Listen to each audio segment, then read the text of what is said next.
You're listening to the Snyder-Collin podcast, brought to you by FPP Broadcasting.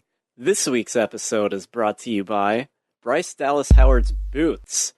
She's clearly wearing boots this time around. These boots were made from running away from dinosaurs. Ding, ding, ding, ding, ding, ding, ding, ding. Cue the dope. President. Oh, man. Yeah. As you can see what I'm on today, just like we on every other day, go get it. Get to the bag music, Cool Kid Trap music type shit, I'm a rare individual, cut off your hand if it's killing you. You gotta stand on your tippy don't take. I got cool like I'm Pooty. She give me tame, then I sleep on her booty. Bought me an I'll turn that bitch to a cutie. I'm flying, I elevate. I got problems, I open gates. So, Jacob Snyder, I have a confession to make with you. Make it, please. So, I saw Jurassic World: The Fallen Kingdom this afternoon with Raphael. Friend of the show, Raphael. Yeah, and he lent me some Szechuan sauce. Oh. 2 packets. Oh, wow. Yeah, so we could taste it on the show. Awesome. Awesome. We can finally do this. Well, actually. You fucking son of a bitch. Is there a twist? You ate it? I went to Chick-fil-A, because that's what I normally do on Monday. I go to Chick-fil-A before the podcast. Yeah. And the girl who was, giving out the food, she was wearing, a training badge, and I was like, oh, cool, she's, training. And she was like, do you want any sauce? And I was like, oh, yeah, some Chick-fil-A sauce, that'll be great. And she was like, how many packets? And I'm like, just 1. I don't need 2. Just 1. That's all I need for my 8 crispy nuggets.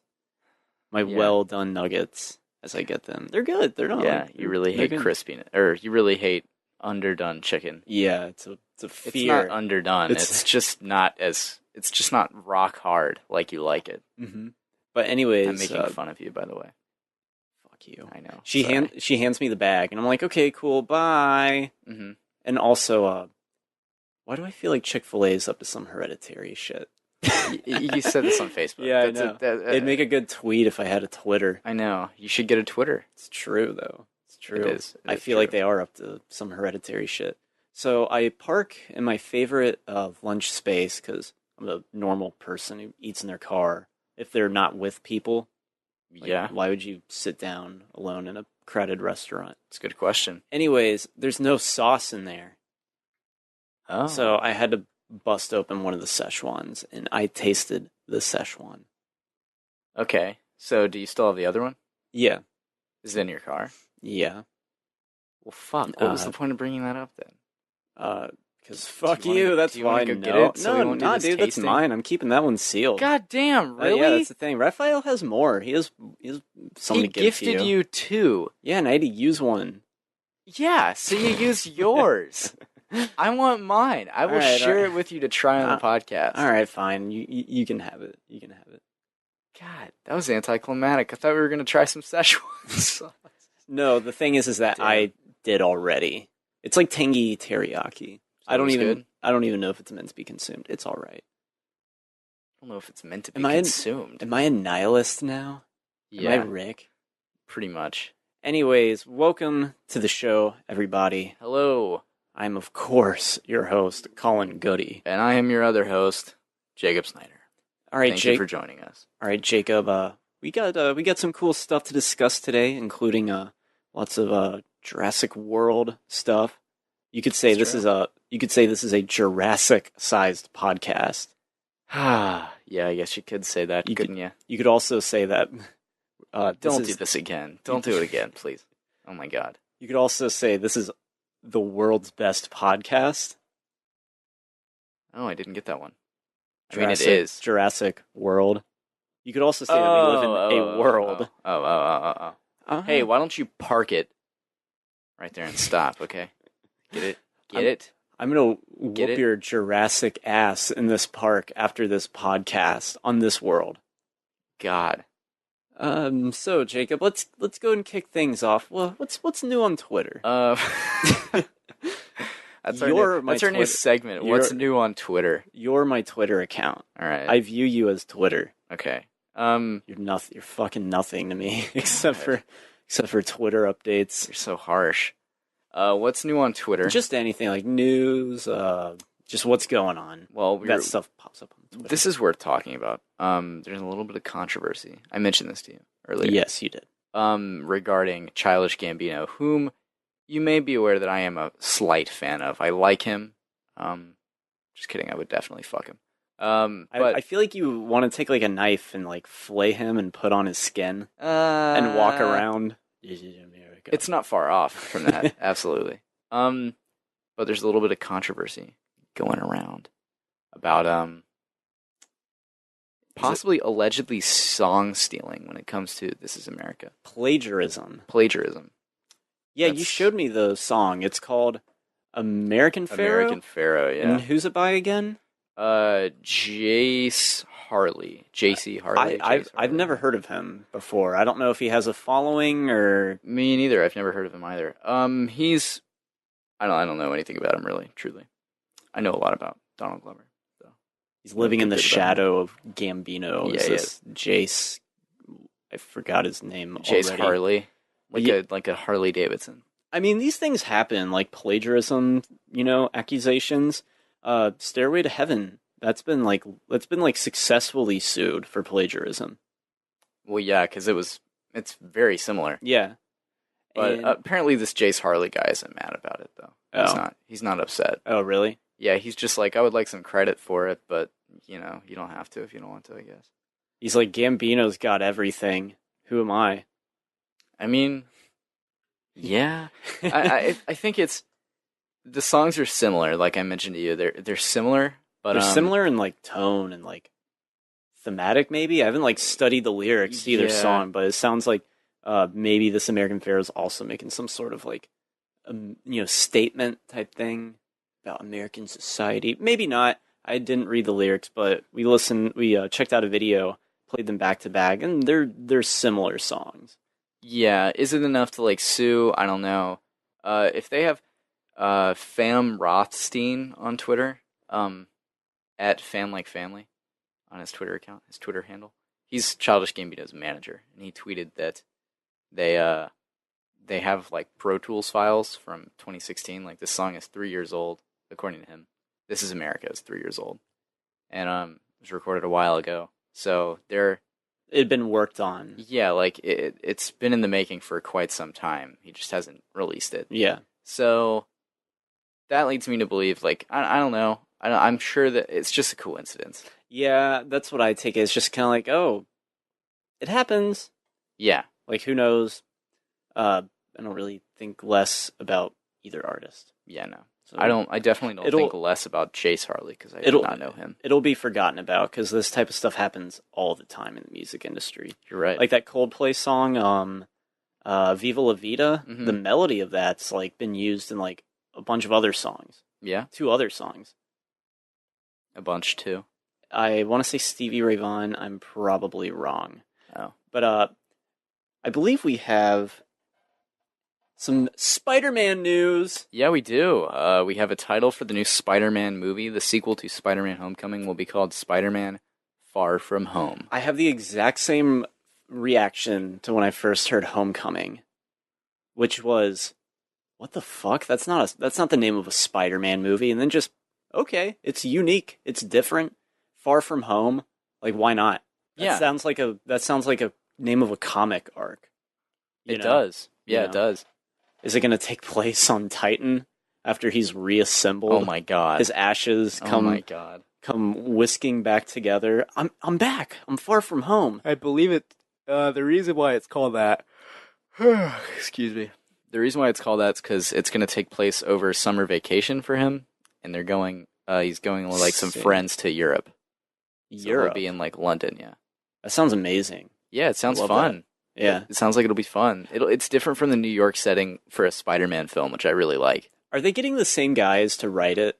Sam Weir from Freaks and Geeks and his buddy, the guy, like, they did Game Night together. Are they writing it again? I can't confirm that. I would guess. Maybe? I don't know. Because they're now doing The Flash. The Flash, yeah.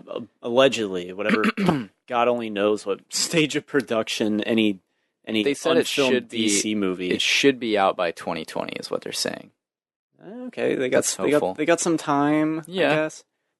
The more I think about Justice League, the more it's just like, what a useless movie that was. It really was, wasn't it? Yeah, like I mean, I still enjoy Justice League, and like I said in my initial review that it was fun, and it is. yeah, it's It's just not a good movie, but it's no, fun. it's just so shamelessly bland and safe.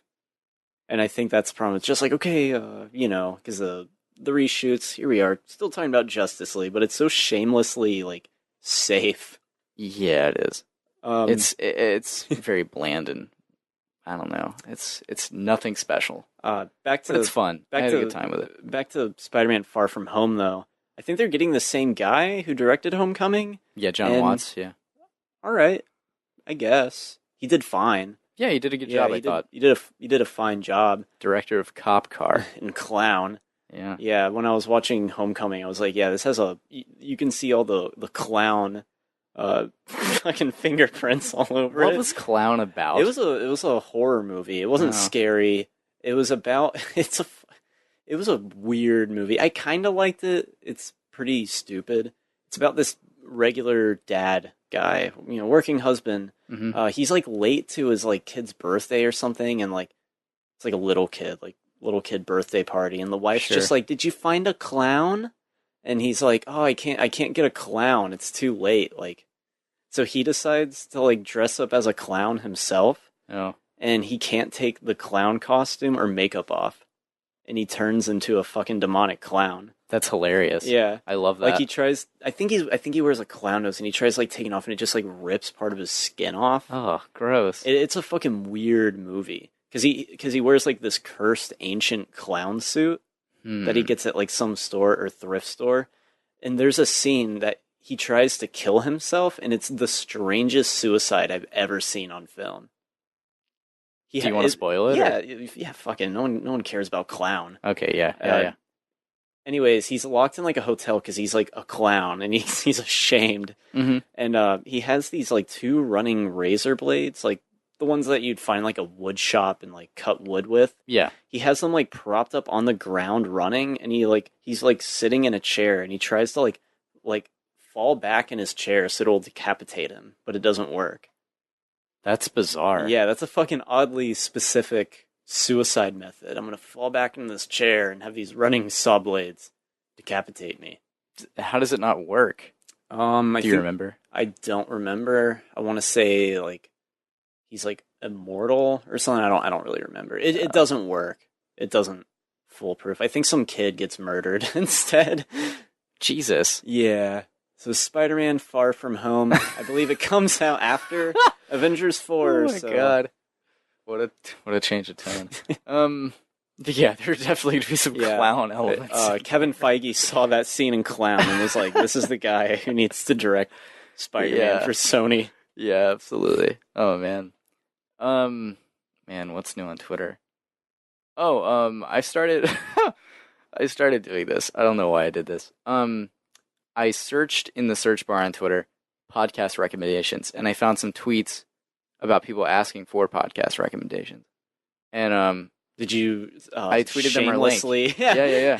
I did without a question. I hesitated wow. for no seconds. Oh, So I have a couple people that I want to shout out that I know for a really? fact listen to it. Yeah. Oh wow. I haven't gotten awesome. feedback from them. Yeah, Well, but maybe that's for better or worse. yeah, no, I'm sure it's fine. They're just like, it's good, but you sound like you have AIDS. Jesus. All right. So I'm gonna shout out first. A little shout out segment. Yeah. All right. So at Ozark's writer. He sorry, writes for Ozark. It's a female, the Collin. Netflix You assumed. show. You're an idiot. Yeah, I assume that she writes for Ozark. On Twitter as Martha Prine Edwards. She listened to the show, I believe. I believe she checked it out. She said she would, so I assume that she did. Okay. She's a new listener.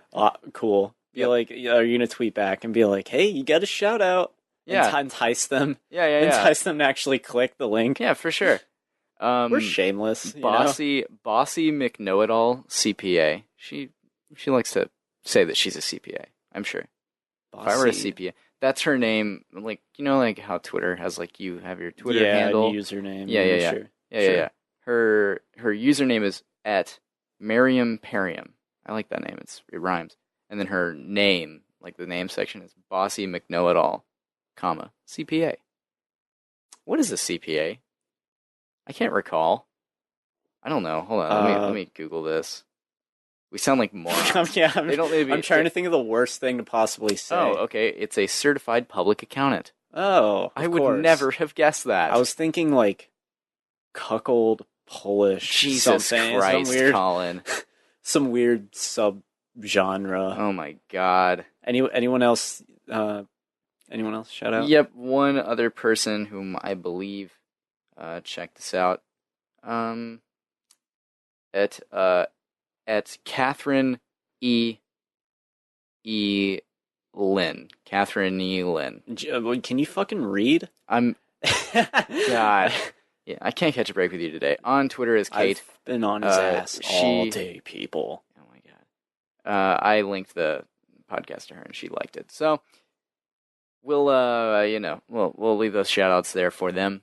I'll direct message them and say, hey, just letting you know, but we shouted you out on the newest episode just because you gave it a shot. So thank you for listening. Yeah, thanks. Smash that like button. Yeah, definitely. What a weird way to say that. It's bizarre. Thanks for checking us out, though. Even if you hate the show, thanks for checking us out. We really appreciate that. Thank you. Even if you hate us, which it's very easy. We're the underdogs. In fact, I warned Bossy McKnow-it-all CPA that we're very like profane in the worst of ways. Like every now and again, we'll say some seriously borderline offensive shit. She said it didn't bother her, but obviously you can never tell before you get into it. This is Twitter. This is Twitter. It's quite. That's like an oxymoron. You're right. Tweeting about, I'm not easily offended. Yeah, I mean, I don't want to make assumptions about anybody. We're just especially a potential listener, Collin. You're insulting them. I'm not insulting anyone. I'm kidding. I'm messing with you. No, it's fine. I'm sure that we're age appropriate. Is there anything else you'd like to bring up as far as news? News? I can scroll around a bit. I can get one. It's movie related. Sure. I showed you the trailer. There's this new Steve Carell movie coming out. Yeah, that shit looks bizarre. It is the strangest concept I've ever seen for like a Hollywood movie. I'm not going to say that it looks bad. It just looks strange. Because it's directed by Robert Zemeckis, so I'll give it the benefit of the doubt, even though he hasn't been too hot lately. A lot of his projects that he's been coming out with have kind of been lukewarm, forgettable. Yeah. He did like the Walk with weird French-looking Joseph Gordon-Levitt, and no one cared, because there's already a documentary, Man on Wire, that was pretty famous about the event. Yeah. Have you heard of that documentary? Yeah, I have. I've seen most of it. It's pretty interesting. And then he did like Flight with Denzel Washington, which was kind of popular. Okay. And this new Steve Carell movie, it's called like Welcome to Morrowind from the Elder Scrolls. Morrowind, yeah. Morrowind. Yeah. You showed me the trailer. It was quite bizarre. Yeah, it's about this guy, this artist. He does like miniatures, I guess, of like World War II like scenes. And he gets attacked by like Nazis, like neo-Nazis. Like pretty brutally, and it damages him, like his psyche and like his physical being, and he copes with it through his World War II miniatures, and it goes into like these fantasy scenes where the actors are the dolls, and it's really creepy and bizarre. I don't know what to make of this movie. Are they trying to make it like, because it comes out in the winter, so it's supposed to be kind of more like whimsical and like heartwarming? Yeah, I think it's supposed to be like a feel-good movie. You know what it kind of reminds me of? The Secret Life of Walter Mitty! Yeah, that's what I was going to say, because that was released in the winter, too. Oh my God. And that was, like, kind of peculiar and odd. Have you ever seen that? I watched it twice in theaters. Oh, damn. I have not seen it, ever. Is it good? No. It's very weird. Yeah, it's based off, like, a 40s movie, but yeah. Oh, really? Yeah, I think so. That's weird. Yeah, it's based off of another movie, but yeah, Welcome to Morrowind. Interesting. Very bizarre looking film. Check out the trailer. It played before Jurassic World Fallen Kingdom, which we'll be getting to review in just a bit. But first, me, Collin Goode, or I, Collin Goode. God. We in ways are Collin Goode. I am a hypocrite. Yeah, you are. I am a sleazy, slimy hypocrite. You're just sleazy and slimy in general. But yes, go on. Because we like to talk about pop culture on this podcast. You're right. Do we like to? No. Do we? Yes. We're like Michael Myers. Like, do we really want to kill people? No. We just feel like we have to do it. Yeah. Yeah. That's there could have been a better comparison to make. But we're gonna talk about some music today. Yeah. A certain group that has been brought up before because Jacob has a new hot take on them or a new interesting experience, and they also released a new album that we have both listened to. And Yes. that group, of course, is Death Grips. Yeah. If you're not familiar, they are let me describe them. They are a hip-hop / punk / alternative rock / industrial, just experimental group. With like hip-hop is kind of like a... I would say a foundation. Yeah, foundation. But like, it's not hip-hop at all, really. Depending on the album. Depending on the album and your take on hip-hop. Yeah. I mean, obviously everything is subject to opinion. But, yeah, I wasn't really into them. Yeah. Fuck genres in general. I wasn't really into them at first, but Collin definitely was. I could tell that he was a grippy, as they call themselves. Yeah, that's how we identify. Yes. Well, first time I checked... It's better than a deathy, you know? First time... a death head. or noided. That's what the fans, I suppose, are. Oh, yeah, yes. If you like Death Grips, that means you're now noided. It's kind of like if you like Frank Ocean, you're wavy. Yeah, exactly. Yeah. I'm now subscribed to the Death Grips subreddit. So really, and yeah, Frank Ocean's Noid too. So yeah, he likes Death Grips, and I believe they like Frank Ocean. They probably love each other. They probably have sex. MC Ride and Frank Ocean, their bisexual love for each other. Or Stefan Burnett he goes by MC Ride, but it's Stefan Burnett. But these guys are insane. First time I checked them out was out of curiosity. I was interested, intrigued, but it just wasn't really clicking with me. But like every now and then, I'd go back to watch their like a music video by them because their music videos are really like raw and like what people. They're low budget, like on purpose. Yeah, because they just make it themselves. They just like shoot it on their phone or whatever. Mm-hmm. And after a while, just kind of got more and more into them and became more obsessed. Went through their discography. It's kind of hard to recommend Death Grips to people, but I'd say if you like any type of like aggressive, angry like music, then Death Grips shouldn't be too strange or jarring. No. Like if you're already listening to like aggressive like hardcore music, you could probably get some appreciation out of Death Grips. I would say like even if you don't focus on the vocals at all, like because the vocals are very in your face and yelling and stuff like that. But like if you just look past that and that's not what you're about, you can also appreciate like the production value that's in each song and like oh yeah, definitely. It's quite, especially on their most famous album, The Money Store. I would say that's their most famous. That's their most well received. Yeah, that's kind of their go-to. That's their magnum opus. It's their magnum opus. Sure.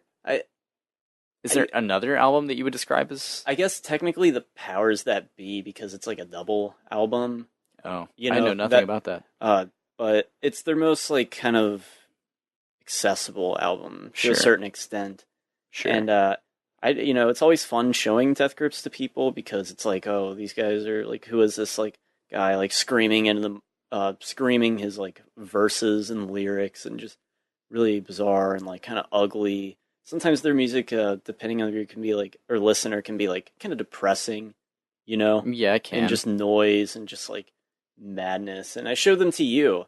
I don't even know it was the first song, but I remember you were watching the Guillotine music video. Yeah. I think it was in Drew's car. It was. Phone, and you said you felt like nauseous. I did.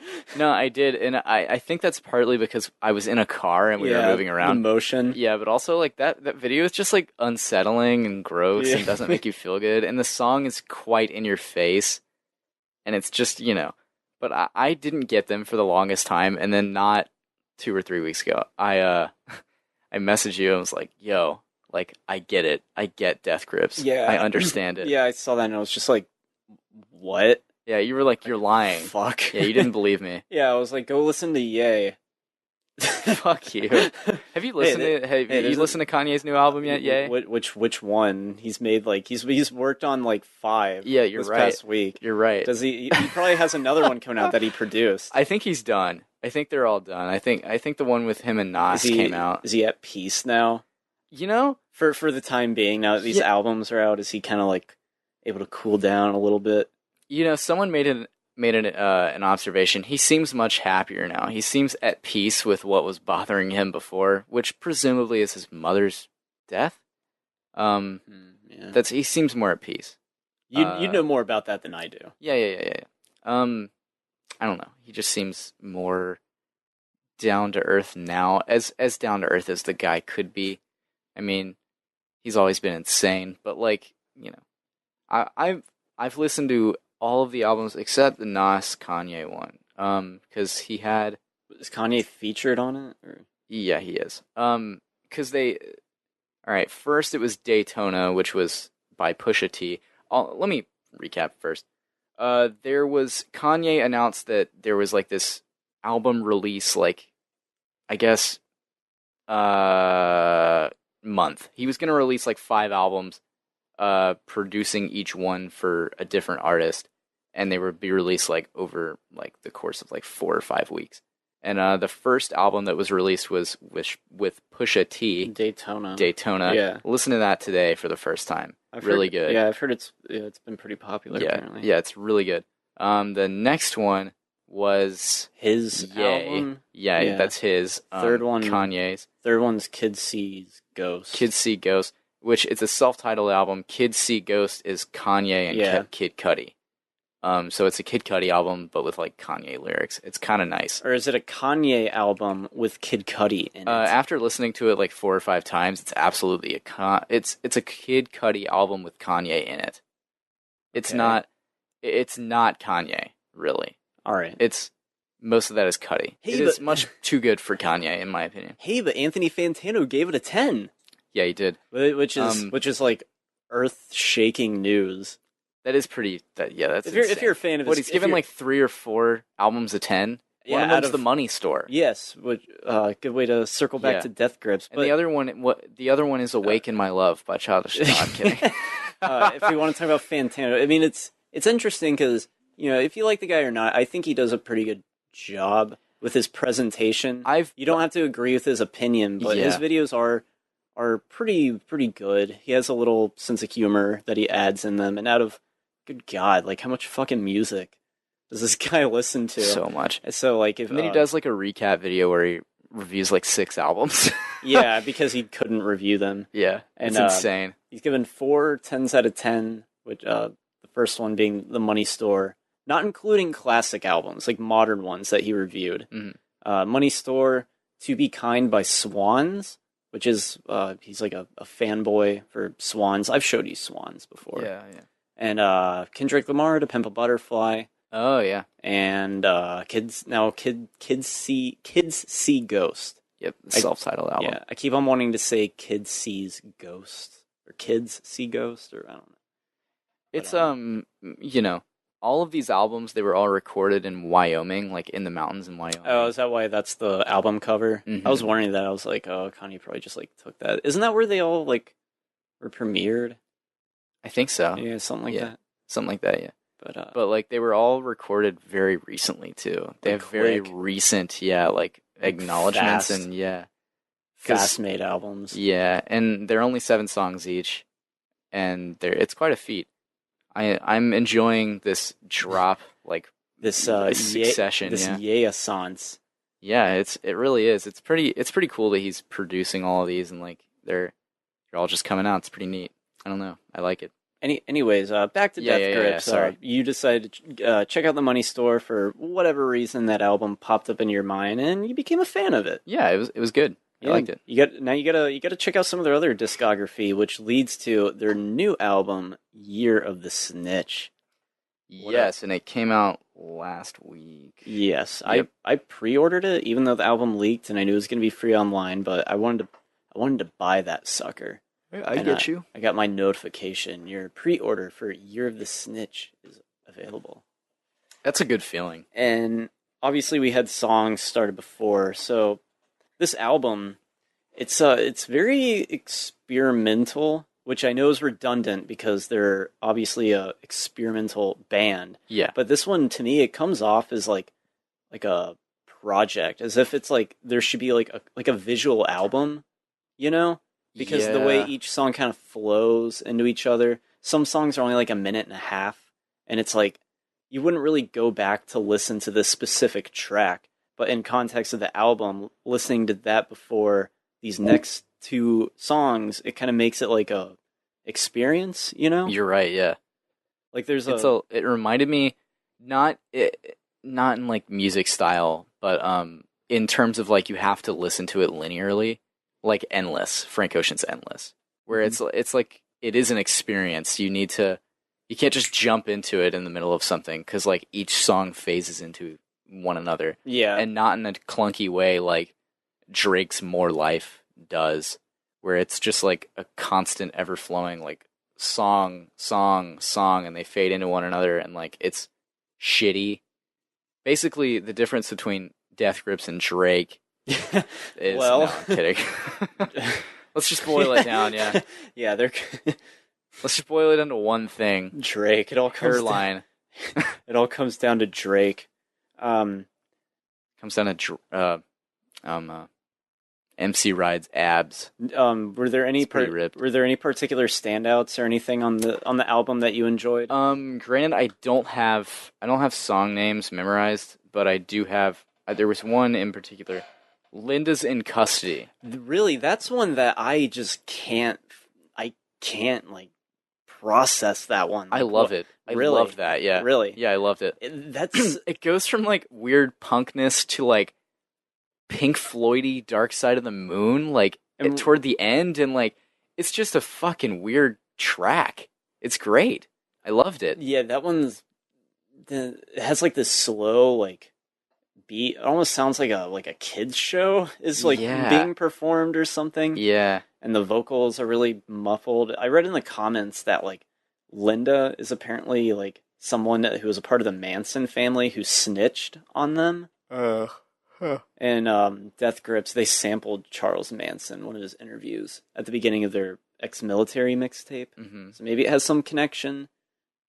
That's just up for the fans. I haven't really read into any of the lyrics too much.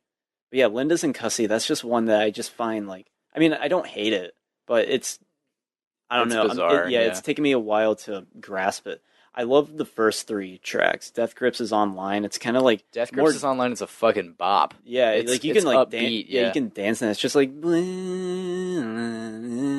yeah, that one's really cool. I love Flies. I knew I- you I- would because it talks about Yeah. vomit, and I know you're disgusting and you love things like I that. love the lead in from Flies to Black Paint. I think the first three tracks really solid stuff.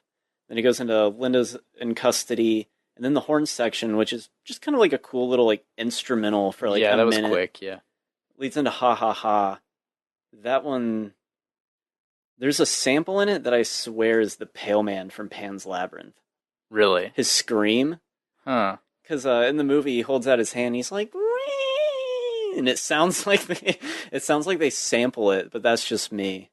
That's just me. And then you got like Shit Show, which is like really punky. Kind of reminds me of Sonic Youth a little bit because you have like a female or maybe a more feminine voice, like it's a shit show, like layered in there. So that song's like Yeah. pretty punk, streaky. That's like another like dance song. Shit Show reminded me a little bit of Lost Boys. In like the feminine voice, like coming in and like Lost Boys. Oh You yeah, know, like yeah, that, you're like- right. Yeah. Even the vocal production on Blackjack sounds like, or not Blackjack, Black Paint sounds like Blackjack off It the Money does. Store. Really reverby and like echoey Yeah. and stuff like that. Let's see what else is there in this album. Streaky, you can like, I could see that playing at like a club, and people would probably like, vibe to it. It's Yeah. not like that, like fucking like in your face or anything. No, I found a lot of this album not as in your face as their other stuff. Yeah, definitely It's not. very accessible. Probably more accessible than the Money Store. Depending on the track, as a whole experience, I think it's still very It's very bizarre. niche. Yeah, I don't think it's a lot of people. bizarre. I don't think mainstream would love the entire album, but I think a song like "Streaky" Yeah, that would work, and it's cool that they do a song like that. You know, yeah, it like is. hey, we can make kind of a more poppy sounding song, even though a lot of their songs are already catchy by like structure and design and hooks. Um, What was the single that was released for this album? they released 5 songs The before it, but first one. Streaky was the first Oh, song. okay, Streaky okay. was the first taste, and I was kind of like, okay. And then the next song was Black Paint, and Mm. then Flies, and then Ha Ha Ha Dilemma Shit Show. The Dilemma features Shrek director. He's the guy who's Yeah, it speaking on does. Yeah, that. yeah, yeah. Yeah. Some people have speculated that it's Death Grips being self-aware about their meme Hmm. status and their meme culture, and that they're kind of embracing it, and that's what Death Grips is online is kind of more about, Yeah. because the title comes from their first tweet, and that became a meme within the fan base. Death Grips is online. Yeah. What are they on Twitter? BB Poltergeist, I think. That's fucking weird. like baby Poltergeist, but just BB. You gotta Huh. follow them. That's one thing that's cool about Death Grips is that all their music comes directly from them. There's no like marketing. You just follow them on like Facebook, Twitter, their YouTube channel. Like it's all them. I don't know who's running it, but you feel like it's the band themselves. Yeah. One of my favorite little moments on Year of the Snitch, though, is the sample right before the fear. It's just some guy, and he's like, I don't know, dude. I just drink blood, dude. And then it goes into Yeah, this. I like that too. I don't know why. I don't know if I should laugh at it or be depressed by it. I don't know where it came from. If they recorded that themselves, or if Mhm. it's from like a TV show, like or something, like a It's cartoon, so fucking weird. a cartoon vampire or something. But yeah, and then let's see what this album. It's very Bungle-ish. It's very Mr. Bungle at times with some of the piano, like on the Fear and stuff. And while I was listening to it, it reminded me of one of their albums called Disco Volante. Mm. And on YouTube, one of the comments, someone brought that up, and I was like, I knew it! I knew it! I felt proud of myself because I was like thinking that, and then someone else did. So cool. Outro is like a really short instrumental, and the beat sounds like ass on like design. Yeah. And then it ends with Disappointed, which I love like how like inhuman the vocals are when he says why me. Yeah. It's like clearly like filtered, makes him sound like a demon or something. Mm-hmm. Oh yeah, I love shit like that. When I heard that, I was just like, ooh. Overall, You're the Snitch, is it their best album? No, but it's a solid album. You know, it's just another good piece in their discography. Absolutely. Yeah. I enjoyed it. I want to speculate on the meaning of this album cover. Yes, the album cover. That's up for good discussion. Yeah, it definitely is worth a look. So it has mouths. A lot of mouths. Yes. Anonymously. Yeah. You can't tell whose mouth is whose. So it's Snitch. Snitch. They're snitching. You can't tell whose mouth is who. Oh my but they're God. all, you know, like it's just, you're the snitch. There's all these mouths talking, but you can't tell who's who. It's just a snitch. Yeah. One thing that it makes me think of is there's a really great track off of Bottomless Pit called 3 Bedrooms in a Good Neighborhood. Mm-hmm. And the hook for the chorus is, I'm all up in my glory hole. And they look like glory holes. They look like a bunch of little glory holes. So it made me think of that one. But wow, it's a good interpretation. It's like some sort of like table, and you can see that clearly someone is underneath because you can see their hand. Yeah. And it's gripping the side of it. Yeah, yeah. It's bizarre. And like some of the mounds are smaller and some of them are like the same size, like huge. It's the same mouth, each one though. Is it? I think so. I don't Maybe. think so. I mean, it might not be, but a lot of them look kind of like similar. They have like their tongues out and little. Yeah. It's really just like It's an unsettling cover. yeah. But And there's also something written on the table. But you can't make it out what it is. Doesn't matter. It doesn't matter. Truly. Anyway, so that was You're the Snitch. Is there anything else you want to add there? No, just a good album. I enjoyed it. I loved it. It I was the best thing I've ever listened to in my entire life. I'm hoping. Well, all right. I'm hoping it's one of those albums. The more I listen to it, the more I get like synced with it. You know, because that's when it's great. When you listen to an album, you're just like every single like part that's coming. You're right. So I hope with more re-listens, I kind of pick up on a bit more of like the weird nuances that you might not catch on the first listening. For sure. Go check it out. Yep. Go look at it. Yeah, maybe download the album or stream it for free, and maybe listen to it in a park outside on this world that we live in. There's parks. Yeah. I understand what you're doing. So you want to get into the film we saw? I kind of wanted to talk about Jurassic Park leading up to it and like what. Oh my god! Oh my god! What is happening? Just make a okay, sound. Got it. Never mind. We'll just kidding. we'll cut this out if you want to make a. Nah, it's fine. We'll leave it in. Yeah. We'll leave it in because this podcast is actually. Hey, have a little more faith in yourself, all right, Jacob? Look. You talking to me? You talking to me? All right. So the first Jurassic Park, I think we both agree that it's a classic film. It is a classic. It's amazing. It's great. We love it. It makes our buttholes tight. Yes, as they say.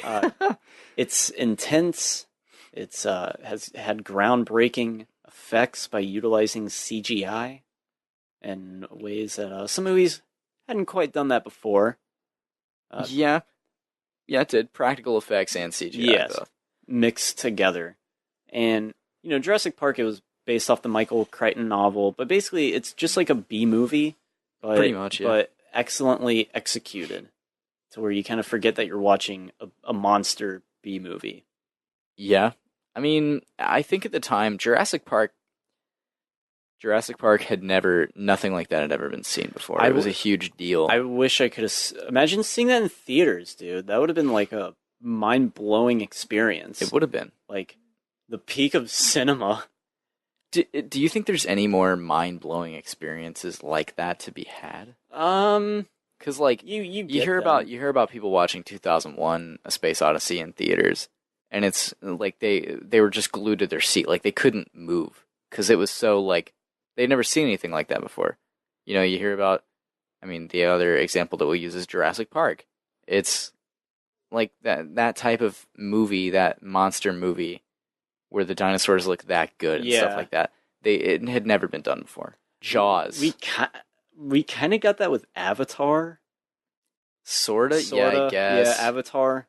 Nothing ever looked like Avatar. Yeah. That came out before then. But maybe not as like... It was groundbreaking for the time, kind of. Avatar, I'd say, sort of. Yeah, but then it immediately was dated, I feel like. Avatar looks pretty dated now. I want to rewatch it. I like Avatar. It's fine. Okay. Yeah. I don't think it's too long. Yeah, I don't think it's like as bad as people make it out to be. No, I think people have just like people get tired of hearing about Avatar, and it's like they regret going and seeing it. It's like they regret cosplaying as Navis in 2010. Yeah, they're like, wow, how cringeworthy was that cosplay we did? It was a big deal to go see Avatar, if you remember. Like, that was a family ordeal. You go and watch Avatar. Yeah, that's what you do. I saw it with my cousins in Illinois. Saw it with my family. Yeah, it was a big deal. You saw it in Illinois? Yeah. Man, that's weird. Yeah, outside Chicago. I didn't even know you, not in Chicago. Left Florida before. Yes. Yeah, that's crazy. Saw it with some cousins. Wow. I didn't even know you had relatives. Let's have them on the podcast. Do they know you have a podcast? Yeah. Yeah, they do. I am made of questions. Yes, they do. Okay, cool. Jurassic Park came out in 93, 94, 93. Whenever Schindler's List came out. Yeah, that same year. So Spielberg was just, wow, that guy was on fire, baby. Yeah. Who knew that in his future, the BFG awaited? Yeah. And then make Ready Player One, a movie that the internet hates except for me, Jacob, and Hunter. Yeah, pretty much. Like, basically. Yeah, kind of. Did Ernest not like it? I think he said it was okay. I don't think from what I've heard about that book, it's like impossible to adapt it, but he did it. Like, he fucking did it. I don't even know if I want to read the book.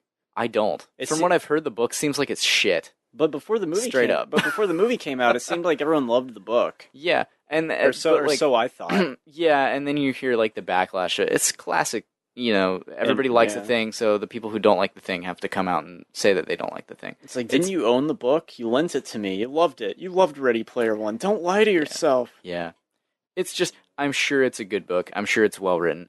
I just find it hard to get into when it's like pop culture references like that, like, oh, look, it's Nightwing. Oh, look, it's whatever. I think you said this best. It's easily conveyed visually and in a subtle way. But like writing, you have to point it out. You have to go, hey, this is this and this is this. Yeah, it's kind of strange. Hey, look, it's the Akira bike. Hey, look, it's blah da da. I don't know.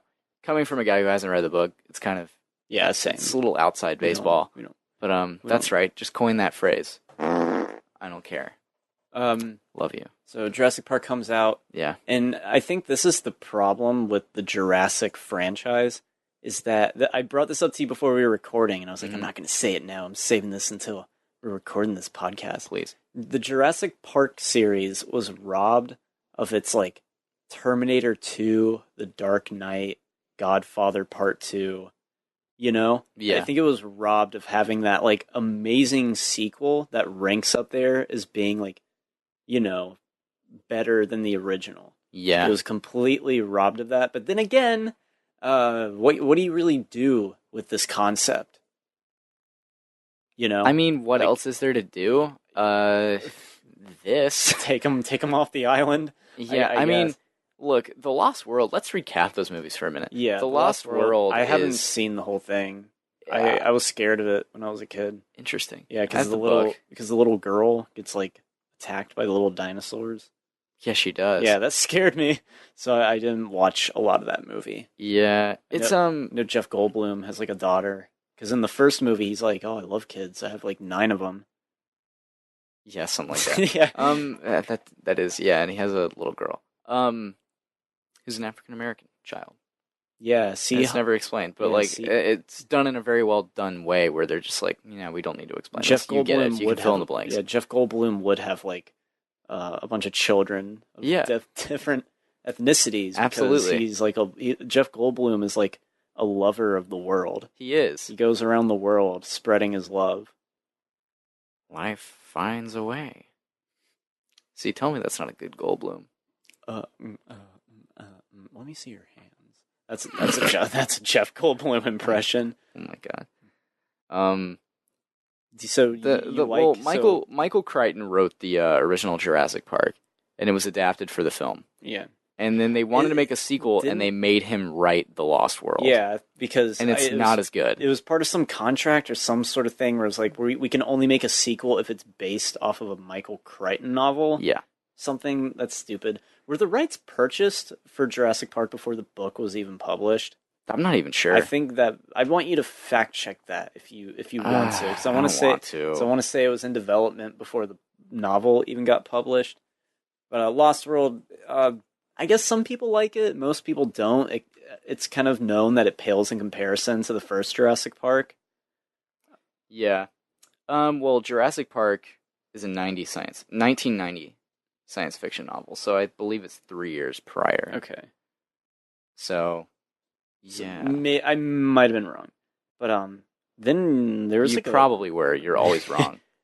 There's a pretty long gap between The Lost World and Jurassic Park 3. Which Jurassic Park 3 was directed by Joe Johnston, who's done a lot of profile movies like Jumanji, Captain America: The First Avenger.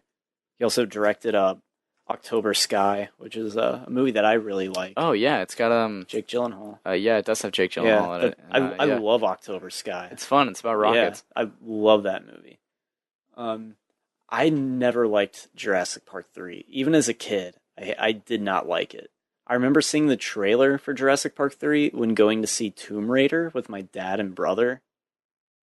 Yeah, the original Tomb Raider. Wow. And I remember in the trailer, it like creeped me out because Sam Neill was just like, "It's a trap. We're in a bird cage." I don't know, the idea of pterodactyls making a bird or using a bird cage on people creeped me out. But I was never a fan of the third one. Didn't like it. Didn't like Tay Leone. Didn't like William H. Macy. Didn't like that kid. Didn't like that plane crash scene. Didn't like the kid drinking his pee and like eating dinosaur poo.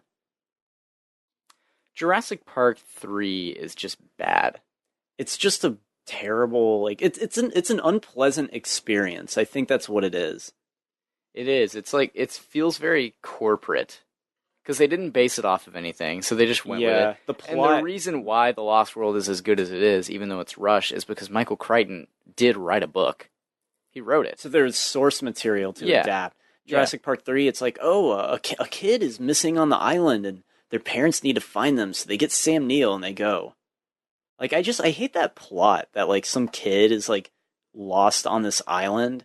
It reeks of, like, aliens, and you don't see the trope too often, but, like, it's basically like aliens, the kid's survivor amongst this, like, chaos. It's just, like, it's fucking unrealistic. Both these kids would be dead, so don't even go looking for him. Yeah, you're right. And then you just have Tay Leone, like, screaming the whole time. You have that stupid dream sequence where the dinosaur says Alan. Oh my god, you're right. The raptor? Yeah, that's weird. Alan. Yeah. It's weird. It's very out of place. And it's been memed to death. So. Yes. There's a scene in Jurassic Park 3 that I saw as a kid, and, like, it made me so, like, uncomfortable. It's when they're, like, out on the river and it's, like, raining. They're getting attacked by some dinosaur. Mm-hmm. And, Sam Neill or Alan, he's on the phone. He's trying to get Laura Dern on the phone, but her, like, stupid, like, little, like, baby kid answers it. Yeah. And then he just, like, puts the phone down. He's, like, watching Barney. Oh. I don't remember that Yeah, scene. it's a horrible scene. I remember seeing that, and, like, something about, like, the little kid, like, ignoring them to watch TV, like, pissed me off. Yeah. I mean, it would piss you off. That's because you hate children. I was a child watching it. I was like, how dare they pander to us? How dare they? I just don't like it. Feels corporate in the way that it's like, all right, what are we gonna do? We're just gonna bring him back to an island. We're gonna, but it can't be Isla Nublar, so it has to be a different one. Let's just get another one. So they had a second site, and then you go, wait, what, wasn't the Lost World the second site? No, that was the breeding facility. Okay. I just assumed it was the same island. It's not. It's a different one. So they go there, and they're like, all right, so we can't have a T-Rex on this one. Well, we can, but we need something else. We need something new. T-Rexes aren't selling toys. We need a Spinosaurus. So hey, that thing's kind of cool looking. That's like the pinkish looking one with like the little horns. Or is that the long one that looks like a fucking alligator or something? Yeah, it's the long one. I like the pink looking one with like the little horns. That one's kind of cool. I bet you do. Like that one. Because it looks like a demon. Jurassic Park 3 just sucks. Yeah, I think saying it's an unpleasant experience, that's the best way I can sum it up. I agree. So then we wait like 15 years. Universal is like, why the fuck aren't we making Jurassic Park movies? And they're like, because they're terrible. And they're like, oh.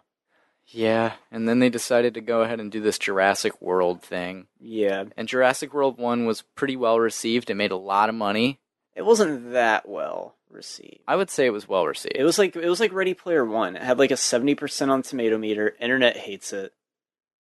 I would say the internet liked it at first, and then as time went on, they were like, "Wait, that was bad." Yeah, and like exactly. Yeah, it's not a great movie. It's an entertaining movie. Yeah, though it doesn't live up to the original. It's just not at all in the same vein as it.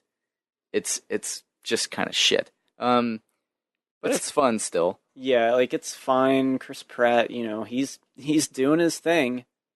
Owen, I know their names now. Owen and Claire. Yeah, that's cinema right there. Claire, of course, is running around in high heels, which I think was supposed to be like a joke. Apparently, Bryce Dallas Howard insisted on that, but she doesn't seem like the type of person that would do that. She seems quite nice. Everyone was pissed about it. They'd be like, she'd be getting corns. Yeah. Anyway, Bunions. So Jurassic World comes out, makes a shit ton of money. It does. Obviously, it's going to have a sequel. Breaks a record until Force Awakens comes out. So apparently people wanted to see this dinosaur movie. Yeah, Dinos. And so we get another one. The dinos are back. Jurassic World Fallen Kingdom. Yes. After watching Jurassic World, I was like, okay, like, you don't need to make a sequel. Like, what do you make a sequel to that of? I agree. It has a good ending. But and just the concept. It's like, where do you go? But it made, like, almost, like, what, $2 billion? So, of course, they're going to make a sequel. And now here it is. You got Chris Pratt back, Bryce Dallas Howard. Did they really need to return these characters? No, absolutely not. It was just for, like, brand recognition. Like, oh, your favorite stars are back in it. Because I was wondering, I was like, they weren't really that integral to the plot of the first movie. No, and, like, in the first one, rewatching it, Chris Pratt is, like, a god. He just controls velociraptors. Yeah, and it's just so... It is so far removed from anything Jurassic Park ever was that it's like, what even is this now? Like, what is this? It's ridiculous. All right, so I guess Bryce Dallas Howard's character, Claire, I guess she was important because she was like a higher up somewhere in the park at like running it. Yeah, sure. You had that one guy who's in like Tag, who sits at a desk and he's Jake Johnson. Yeah, Jake Johnson. I don't know if I like that guy. He's sure Peter Parker in the new Spider-Verse. That's him? Yeah. He's a good Peter Parker voice, actually. I quite like him. I just don't like that Tag trailer. It's a bad trailer. It looks like a bad movie, also. It came out and people were like, that was funny. I laughed. I laughed when they tried tagging Jeremy Renner and he broke his arms. You heard about that, Yeah, right? that happened. He broke both of them, didn't he? Yeah. Man, that's why he wasn't in the Infinity War. That must have been it. He just I'm guessing it's not. He just like fell. He like tripped and just snapped his arms violently. He like lightly like stumbled and somehow brutally damaged his arms. Jeremy Renner, the Mr. Magoo of the Avengers. Just fumbling around. Yep, like an idiot. Oh, Jeremy Renner. First time I ever saw Jeremy Renner. Well, it was certainly a day that I'll never forget. He was in the field underneath the oak tree. No, it was in the movie 28 Weeks Later. He was in that movie. Oh, yeah. I believe he was. But, Jacob, what did you think? What were your expectations? Before we just say what we thought of it, what were your expectations on, like, trailers, interest? I stated my prediction for this movie. Yeah. It was that it was going, well, I won't actually do that because I don't want to spoil anything. So, my expectations were that it would be boring and I wouldn't really enjoy it. Yeah. And while I wasn't really bored, I wasn't invested in anything that was happening in this entire film. I was very much just waiting for it to be over. Yeah, when the trailer came out, I was like, who cares, like, about this, like, series franchise? Like, oh, the volcano's exploding, run! Yeah. And I wasn't really looking forward to it, but decided to check it out, so we'll go and give our review on it. Sure. I thought I was gonna hate it, and it's not a great movie. Not saying that by any means, but I was entertained by it. Are you saying it's a great movie, Collin? It was shot on film. Was it really shot on film? No, probably not. It has moments. There's only one thing in this movie that works. Mm-hmm. It's J.J. Bayona. J.A. Bayona. J.A. Bayona, the guy who directed this movie. Yeah.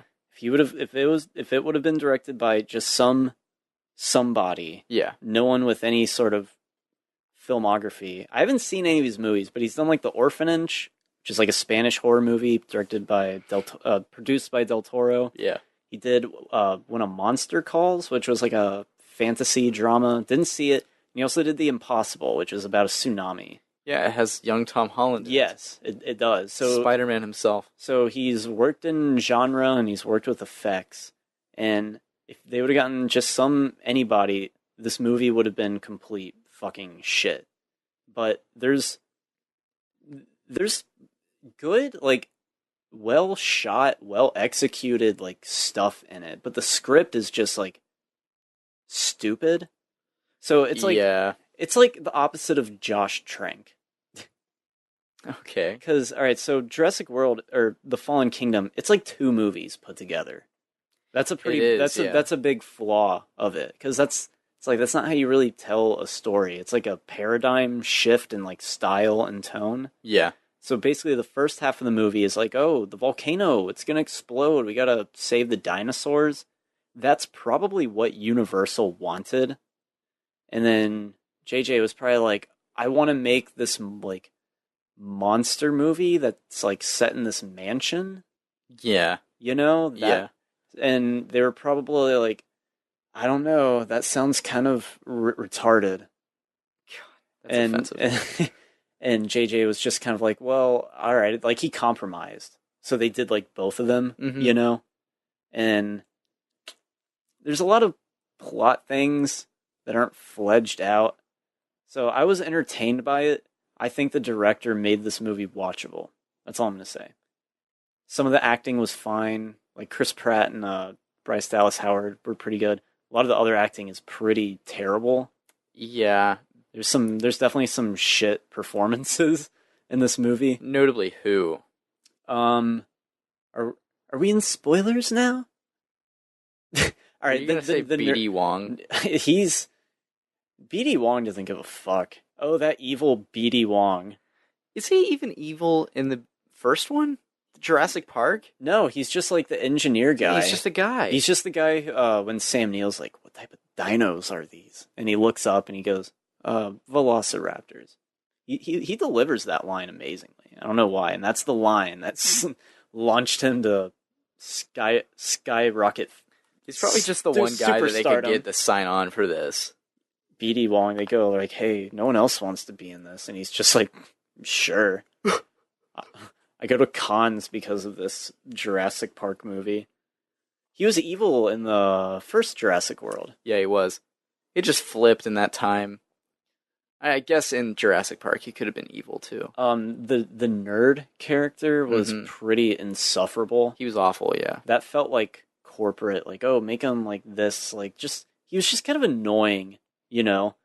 Like, he was wearing like these granny glasses, and it's like, yeah, I didn't like the way his character was portrayed. It's just kind of like an annoying, wimpy dude. Yeah, it was lame. Mm-hmm. It seemed cookie cutter. Yeah, I don't think anyone is walking out of that theater, at least anyone like our age, and being like, oh yeah, we loved him.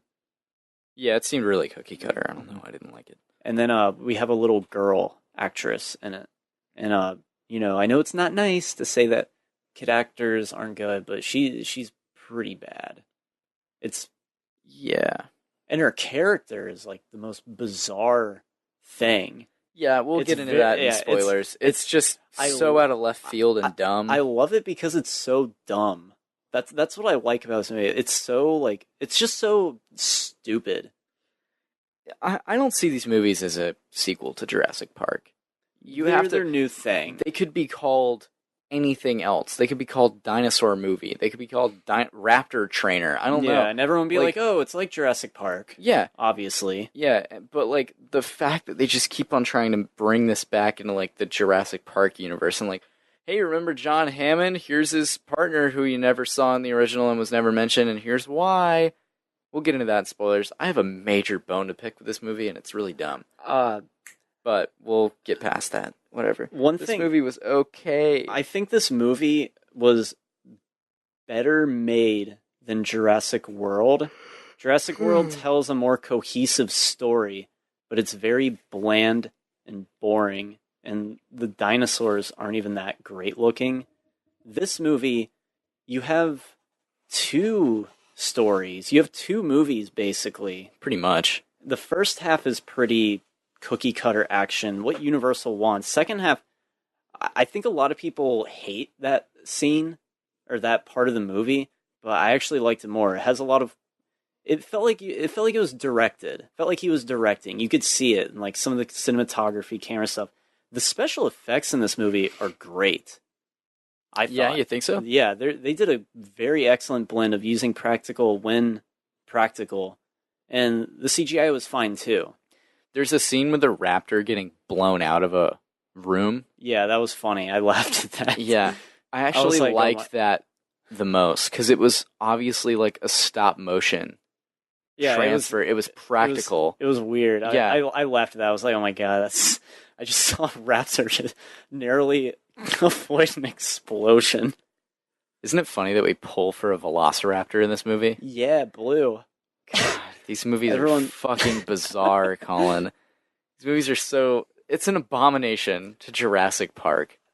We're Who cares? A protagonist velociraptor. Collin!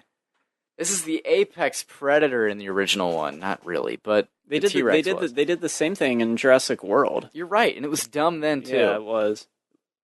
It's just silly. There's no tension when that thing's on the screen. What? The Velociraptor. It's a good guy.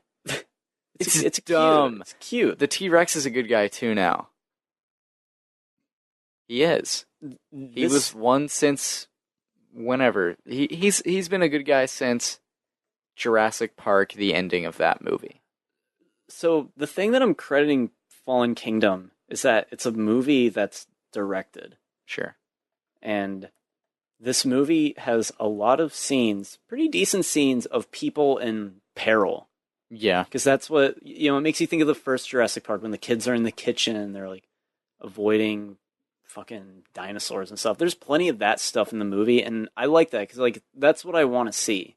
Was I on the edge of my seat? No. But it just felt, I went in with pretty low expectations, and I enjoyed it for what it was. Fair enough. Is this our Pacific Rim Uprising for you? Yeah. I think it is. I would rather watch this movie again than Pacific Rim. See, I would rather watch Pacific Rim. Damn. I mean... But I like Pacific Rim, and you liked this. Yeah. There you go, that's the difference. We're going to have to fight each other. Yeah.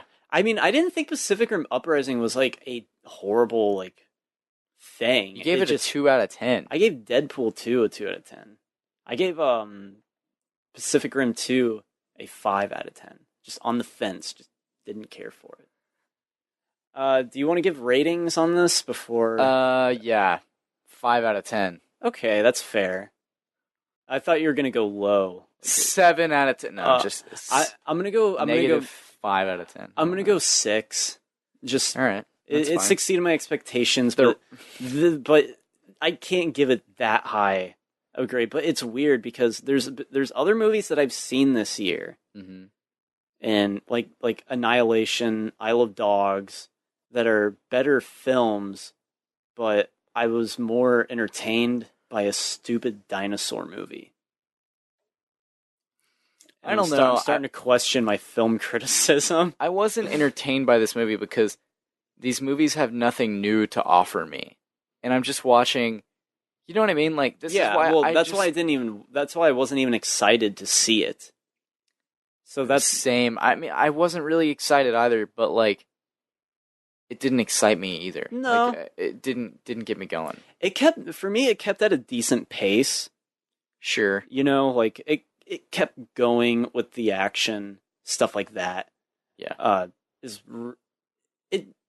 weird. It's on like it like teeter-totters on like insulting intelligence because it never goes like Michael Bay pandering where it's just like, wow, this is like pathetic, but it's just kind of doesn't need to exist, I guess.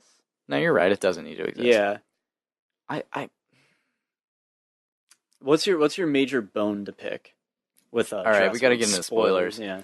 Okay, spoilers from here on out. I don't understand this James Lockwood character. Yeah, he's never been mentioned before. No, he has close ties to Hammond. Yeah, Hammond, is that his name? Hammond. Yeah, John Hammond. Yeah, and Hammond. The whole thing is like, okay, they had a falling out. What did they have a falling out over? Okay, here's a picture of the girl and her mother. Whoa, they look pretty much the same. I was wondering that. I was like, it's just the same actress, this little girl. I was I was like, wow, that's stupid. I immediately got it. I was just like, oh, she's a fucking clone. All right, when she first came on screen, I was like, is she made of like dino DNA? Oh my god, that's what I thought. great. So I was kind of right. You were kind of right. When I saw the picture, I didn't think she was a clone. I thought it was just bad filmmaking. I mean, it was both. Turns out. Yeah, but I don't know. We were both right. I was like, she's half velociraptor. Yeah, I would have given props to the movie if it just didn't explain that. If it was just like, she's special. Like, she's, and it showed the picture, and it's like, oh, she's a clone. Don't explain that to the audience. But then it was like, he remade her. All right, and Hammond couldn't. Here's my bone to pick. John Hammond is this guy. Him and Lockwood, apparently, allegedly, both figure out cloning dinosaurs, and they determine, yeah, this is great and ethical, whatever. But then the 1 minute Lockwood uses it to bring back a dead loved one, his daughter, John Hammond's just like, absolutely not, over the line. Even though I've cloned all of these dinosaurs into existence, you cloning one human is way worse. See, that's like a thing that like could be fledged out, and could be interesting like thing to think about for the movie, because that's what the original Jurassic Park is. You have Jeff Goldblum questioning like the ethical and like morale of what they're doing. Sure, and that is kind of interesting. Hey, if we can clone animals, why not clone people? But this movie, like, we're not going to get that in this, so it's just kind of shoehorned in and left kind of vague. Like, how old is the girl? Is she old? Is she older than she appears? We don't know. Yeah, we don't know. Like, I guess she's old and she doesn't leave the mansion. I liked the mansion setting. I liked all that stuff. With, like, the bidding of the dinosaurs way more than the stupid exploding volcano. Yeah, the bidding was kind of nice. Yeah, like that was good. That was weird. I liked how the bidding scene when he was thumping his hammer, it had the dinosaur hitting his head. I was like, cool. That's like something that was like written down and like thought of. Yeah. And like made. And I don't think they're giving this movie credit because they're just like, oh, it's dumb. Yeah, you know what I wish? Like, there's some effort in this movie, believe it or not. That I got. Yeah. It's just a stupid, like, script, I guess. A nitpick that I have is the technology in these movies. It's, like, too advanced. Like, they have another text message coffee table thing. And it's just like, in Upgrade that works. In these movies, it does not work. They did have the text message coffee table. Yeah, and, like, during the bidding... Here's my advice for this scene. I have a bone to pick with that bidding scene. Okay, but go on. My bone to pick with the bidding scene is that they're wiring hundreds of millions of dollars worth of anything, I guess just money, period, to each other. Just instantly they're doing it. And it's like, do you not think that would raise red flags? Oh, yeah, like, I wasn't thinking about like the realistic. I'm just trying to think. I saw it more as just like a visual cue for audiences. Yeah, I get it. Think about it, it's like, wouldn't it be cool if they had like they were doing it on paper and someone was actually writing down the numbers, because it's so covert and like so secretive that they can't have this. Yeah, like, you're right. On like computer, it would be a really cool visual to have them writing it down. I have the answer to your nitpick. Please. It's all on like a private server from this wealthy family. Sure, but also you have government money being transferred. It makes no sense. So secretive. Everybody would notice that. Nobody wouldn't notice that if fucking Russia just bought a T-Rex. The thing I noticed about the bidding scene, they're way underselling these dinosaurs. Yeah, like they would go for way more. $2 million. It's like, what the fuck? Like, because I was thinking about the budget for this movie. Yeah. And I was like, they sell that one, like, tank-looking dinosaur for, like, $5 million. I was like, that's probably, like, the catering budget for this movie.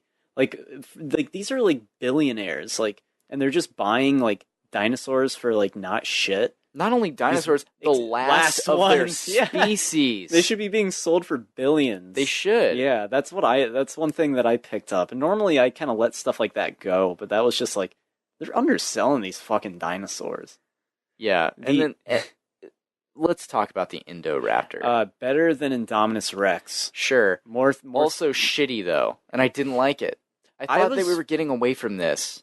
Yeah, that is another. That's the whole. We genetically engineered. It's like an idea that's not fleshed out. Better than the Indominus Rex, because this one was like actually like threatening and like did stuff. Yeah. I thought it was. Well, the Indominus Rex was like a tourist attraction. Yeah. Oh, look at this big new dinosaur, and this one's like a weapon. I don't like the whole like, oh, dinosaurs as trained military weapons. It's like no stupid. One, like no one would do that. No one likes that idea either. No, It's just kind a of a bad idea. But it's easy for like a plot. It's an easy plot point. Oh, the military wants them. You have greed, corruption. Sure. You have some easy themes to throw in there. Yeah. But it's like, you know what's better than a tank dinosaur?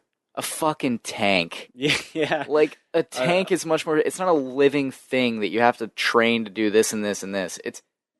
No. Like, that's a bad idea. Well, they thought they engineered the Indoraptor to be, like, trained, but I guess not.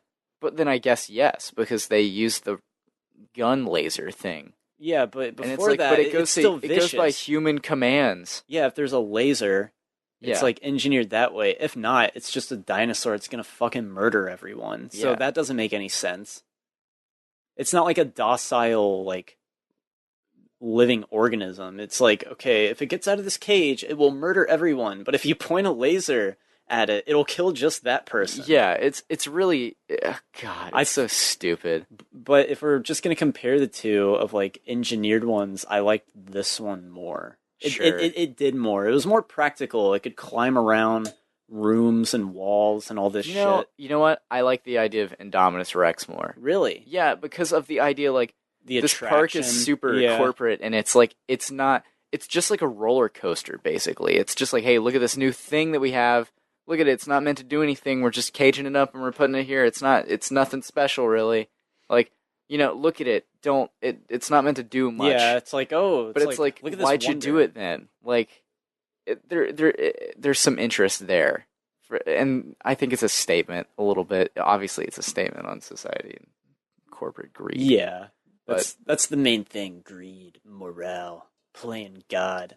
But like, Jurassic Park did it so much better. Yeah, The playing yeah. God stuff. And like this one, it's just like, we cloned a child. Like, we did this and this. And it's like, why? Yeah, that was shoehorned in, and that was weird. The cloning stuff in Jurassic Park is so well done because it's mentioned in like one scene. But you can kind of believe that if they can make dinosaurs, they can make a human. Like, No, that is, I absolutely believe it and buy it and totally. But it just comes out of nowhere, and it's just weird, and it doesn't work in context of the story. You're right. It doesn't. Yeah, it's a concept that's in there and not fledged out because they had to have the first half of the movie be about an exploding island. Yeah. And also a gripe that I have: the trailer showed this whole movie. Yes, definitely. You know exactly what's going to happen, Mhm. and that's a bummer because, like, you know, the first 30% of the movie is them getting to the island, blah blah blah. You know they're going to get to the island. You know Chris Pratt's going to live. You know Bryce Dallas Howard's going to live. Okay, cool. That's the end of the first trailer. The second trailer recaps that and then goes into the mansion stuff. Yeah, you see and that. the auction and like all that. You know exactly what's going to happen in this movie if you've seen the trailers. Exactly what's going to happen. Did you hate the mansion stuff and idea? Because No. I like that a lot. I liked it. I didn't think you would like it because you're like, originally when you saw the trailer, you're like, what is this? Like, it's in a child's bedroom. This is just cheap, I think is what you said.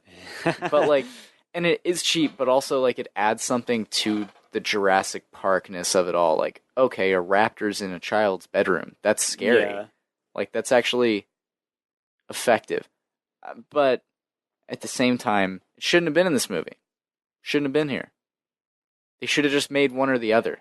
You know, like the mansion stuff. It's weird. If it's all the mansion stuff, it's not really a Jurassic Park movie. Fine. You know what I thought of halfway through this movie? What if they get on the boat and the rest of it takes place on the boat? And they make like a really close, like, you know, it's really close quarters. This is what's happening. And then they end up all dying. That would be fucking awesome. Even Chris Pratt? Yeah, even Chris Pratt.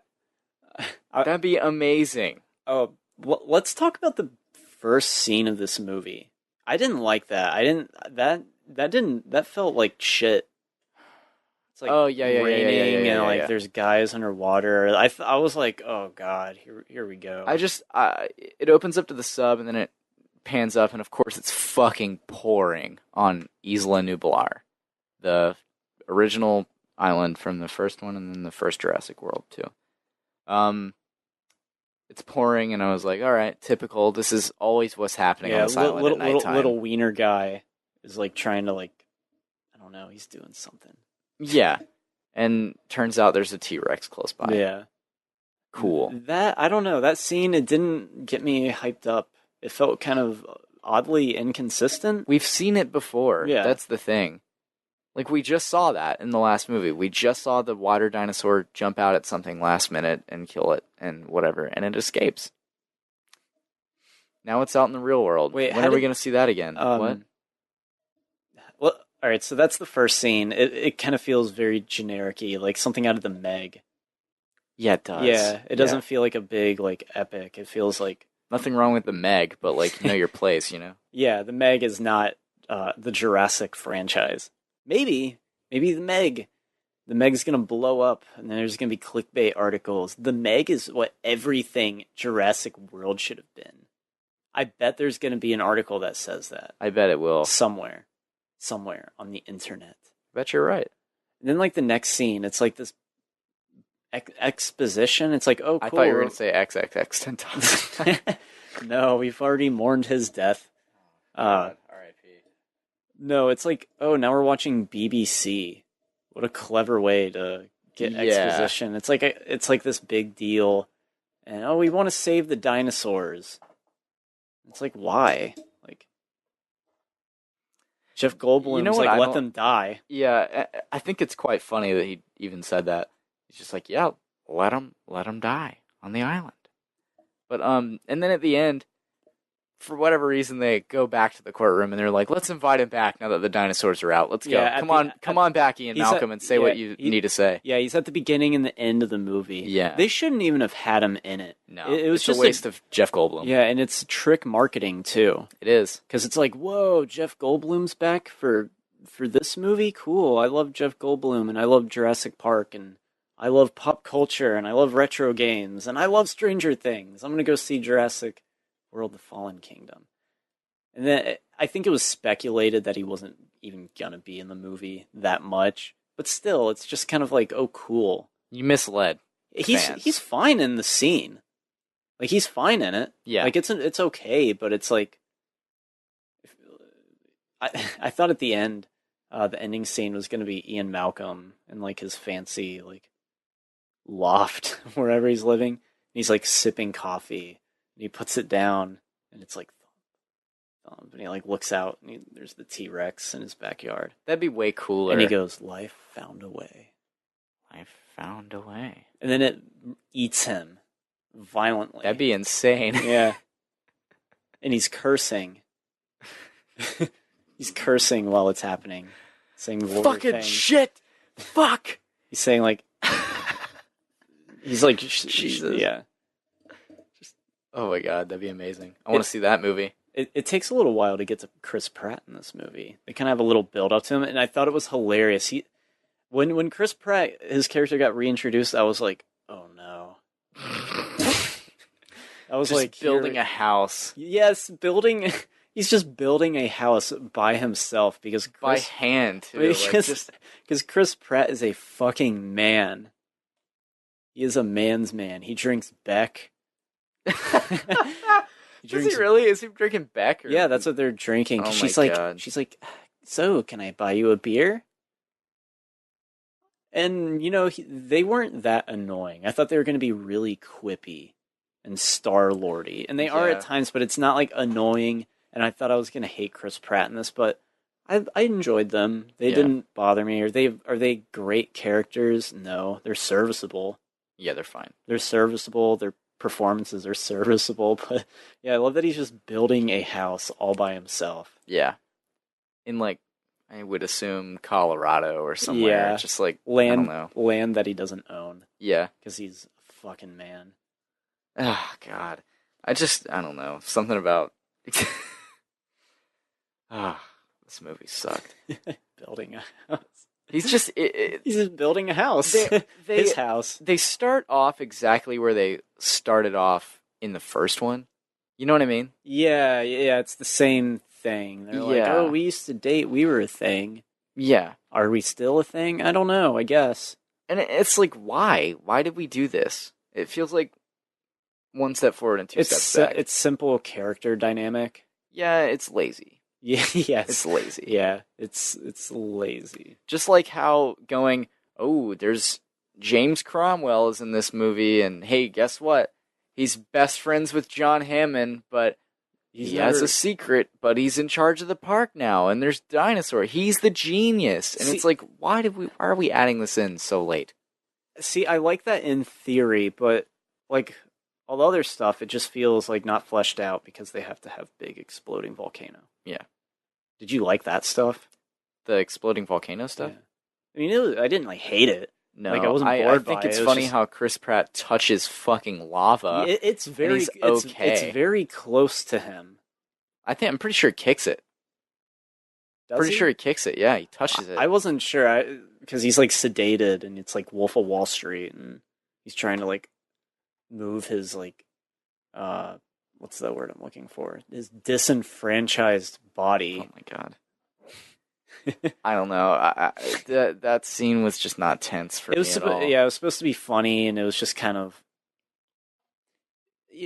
unrealistically fun. Sure, you know, but it's just like this is in a Jurassic Park movie. You know what I mean? Like it's just like, why is this in here? This would not be in the original. It reminds me of something that would be in Kingdom of the Crystal Skull. Yeah. Like that type of stuff that like pisses fans off. Mm-hmm. Because it's like, oh, that's going too far. This movie kind of reminded me of The Mummy and The Mummy Returns. I haven't seen The Mummy Returns. Because those movies, like, they're just meant to entertain you on a surface level. Yeah. And that's exactly what Fallen Kingdom is. The first Jurassic World is a more cohesive, rehashed story. And this one is just entertaining on a surface level, but it tries doing things, and some of them work, some of them don't. And it's just two movies put together. There you go. Yeah, so if anyone... I feel like Letterboxd is going to destroy this movie. Yeah? Yeah, I'll have like the highest star ranking. He gave it 3 stars? And I'm like, yeah, it's like a 6 out of 10 for each half star. Because if it's not A24, Letterboxd is cutthroat. Yeah? Not really. I can just see it. One thing I hate about Letterboxd is that there's a lot of like meme reviews. Interesting. Yeah, because some people like type up reviews, mm-hmm. and other people it's just like one sentence, and it's like a little joke, and it gets all the likes, and people are like, "Wow, I'm gonna follow you." One thing that I want to say about your Letterboxd, Alex is volunteering to proofread your reviews now. Before you send them out, you can send them to Alex. Because my grammar, because your grammar and spelling and everything is just so awful. I'm not that great. I know, spelling. I'm not that great either. But I looked at yours and I was like, I am better than that. And Alex was just like, Alex loves doing that. Yeah, I know she does. So she just wants to she just wants to help you. She'll probably take what you wrote, copy and paste it into a Word document, fix it for you, and just send it to you. I'll try a little better next time. She just wants to edit it for you. For free. Like for fun? Yeah. Oh. She likes doing it. Alex is a weirdo, dude. She's an English major. She's strange. I could never major in English. That's the most boring thing ever. What am I gonna say? How am I gonna send her? Whatever review you write, instead of posting it, send it to her, and she'll be like, I don't know what it sounds like to edit things. It'll be an exercise, like a daily exercise routine. Pretty much. To keep the brain stimulated. Yep. That's how she does it, and then she just goes, sends it to you. That's the sound of the Letterboxd review going over the cloud. Hey, back in the 40s, Alex would make a great girl Friday. You're right, she would. I hated the villain in this.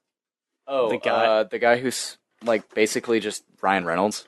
Yes, he's very similar to Ryan Reynolds. I hated him. I hated his performance.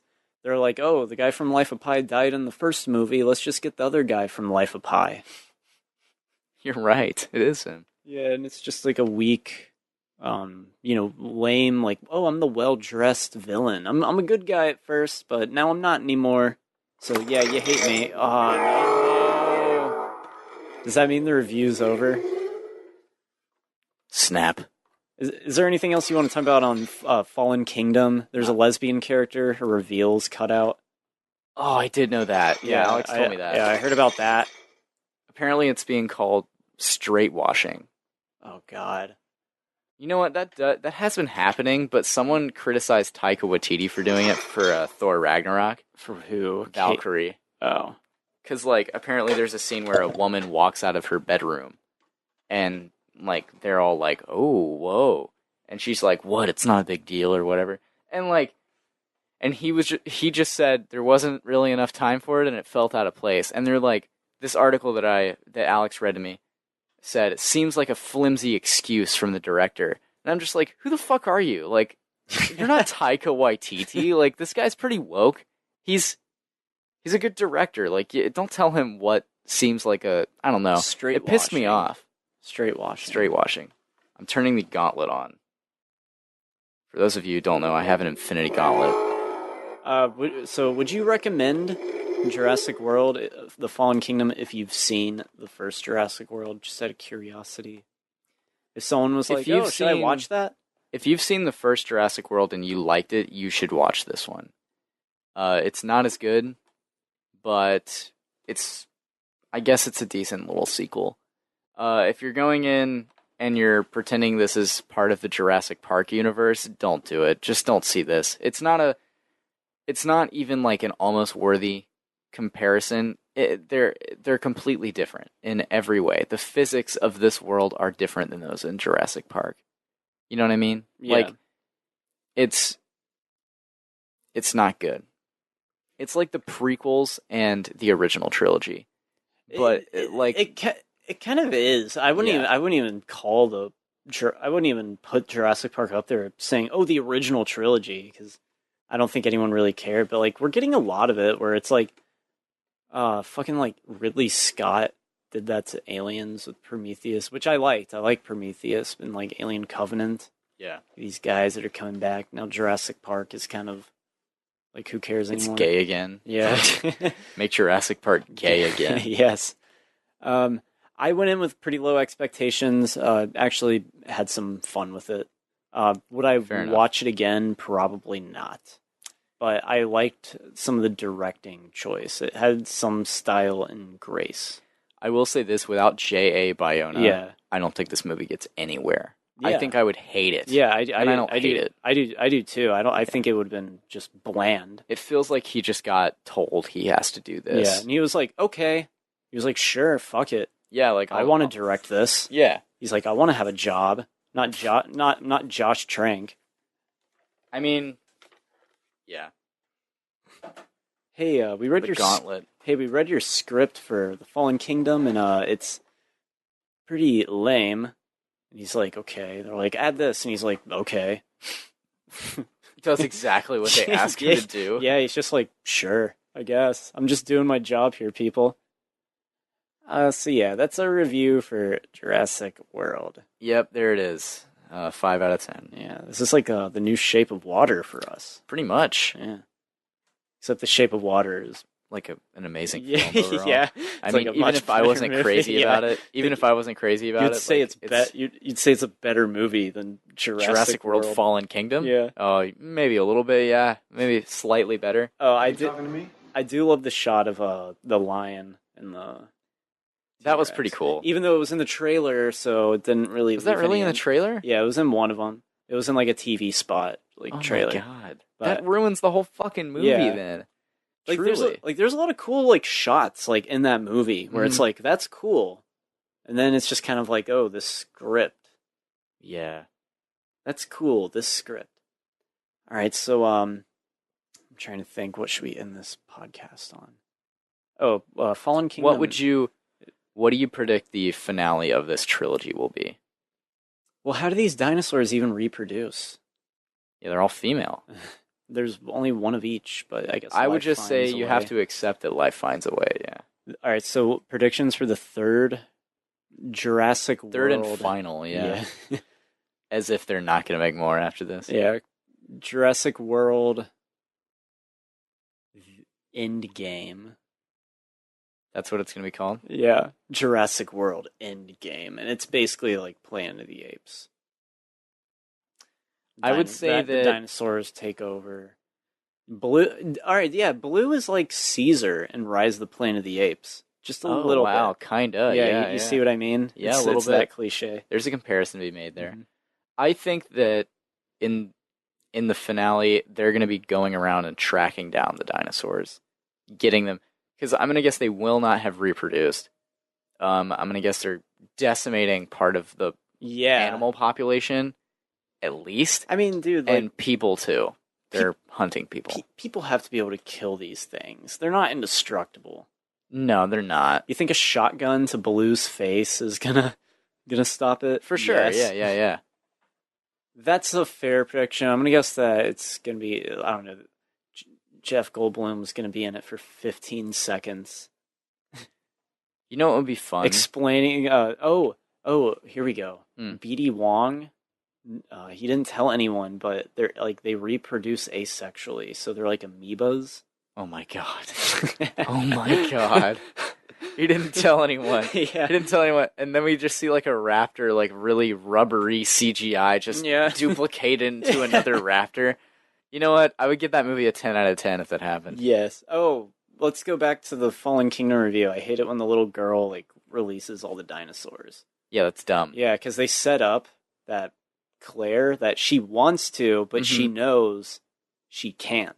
Yeah. It's like, wow, that's like a interesting, decent scene. Yeah. But we have to have sequels. The little girl's just like, I'm life. And they're just like, what the fuck? What did you just say? Do you realize what you've done? And she's like, they let me live. And Chris Pratt's just like, fuck, I guess you're my daughter now. Alex made the funniest. She was like, yeah, I guess they just ended up where they left off in the previous one, but now they have a child that I guess they have to take care of. Joint custody. Yeah. How's that work? You want to know what was I like this. When they're leaving the island, they see the big-ass dinosaur at the Brontosaurus? Yeah, that, like, dying. That was actually really good. Yeah, that was good. Like, that was... I wish they hadn't showed it die. I wish they just showed it lonely and, like, watching them leave, and then just cut. You didn't need to see it fucking going up in flames. Yeah, you're right. It was just a little bit much there. I don't know. A little overkill, but still, the point still got done. Like, that was like, wow, that's, like, sad. It's like the end of an era, kind of. Yeah. Like, the park is gone now. Like, you can understand why, like, this would be a big deal to people, like, seeing these dinosaurs die. Sure, yeah. I get it. So, like, there's these beautiful creatures. Yeah. I don't know. This movie was gay. Yeah. Just kidding. It was. Gay dinosaurs. That's what we need. Yeah. The T-Rex was gay the whole time. Love it. So, I'm guessing that, you know what, here's my pitch for Jurassic World 3, excuse me. Alright. Sam Neill. Oh, God. Jeff Goldblum. Chris Pratt. Bryce Dallas Howard. Laura Dern. They all unite to bring down the T-Rex. They have to like capture the T-Rex. It's Sam Neill riding a pterodactyl. Yes. And Jeff Goldblum is riding a Triceratops. I bet they approached Sam Neill. I bet they did. Yeah, he was like, I'm too busy having my wine. He's just he has like a vineyard. He's like, I'm elderly. No, but it's like it truly Kingdom of the Crystal Skulls itself. Where it's just like Sam Neill basically played like an Indiana Jones character then. Yeah, he did. Yeah, and now he's back, baby. Even though he's back in 3, but whatever. Doesn't matter. He was back in the hunt for the Wilder People. Yeah, he was. Which I haven't seen. So. That's Jurassic World Fallen Kingdom. Go see it. Or don't. You can skip it. Yeah. It's made its money at the box office. Yeah, so don't worry. It's all good. Don't worry. You're not going to do Hollywood a disservice. No. So I guess is there anything else you want to talk about? Not that I can think of, really. Me neither. Yeah. Cool. Talked a little things on Twitter, a little Death Grips, a little Kanye, lots of Jurassic. Hell yeah. Yeah. So where can we find you, Collin? Nowhere really, but you can follow me on Letterboxd. Link is just link it in the description Yeah, it's below. linked. It's I linked. I like to review movies. I'm Yeah. trying to rate lots of movies. You are. Yeah. I see that. Yeah. You can find me on Twitter, Instagram, Tumblr, and Gmail at Jacob's Wetsuit. That is all one word, Jacob's Wetsuit. And also jacobswetsuit at gmail.com. You can email the show if you want. If you want a question answered on the show, we will answer it on air for you if you want. You can email the show at fppcreative at gmail.com. And All in the description, baby. all underneath in the description and stuff. So, yeah. Well, what great. episode number is this? 47. Oh, wow. I thought it was a 45 for some I'm reason. wondering when we are at our 1 year mark. June 25th. June 25th? Yeah. Wow, that's coming up. Is that today? Is it? Oh my god, it is. Yeah, so Dude, happy, what? happy 1 year to the podcast. That's insane. No way. Yeah, that's Oh today. my god, it is today. Yeah, That's well, crazy. Well, we did it before, but this was the day the first podcast went up on iTunes and like Google Play and stuff. Yeah. So It became a technically, bit more right available. now, right so now is. Yeah. Happy birthday to the podcast. Yeah, man, it's Totally been a year. forgot. Has it felt like a year? In some ways, it has Yeah, for me. In some ways, I it guess- hasn't. Yeah, I Like, guess so. It's weird to say that we've been doing this for a year. Yeah, so next time we'll be up to like what, 90?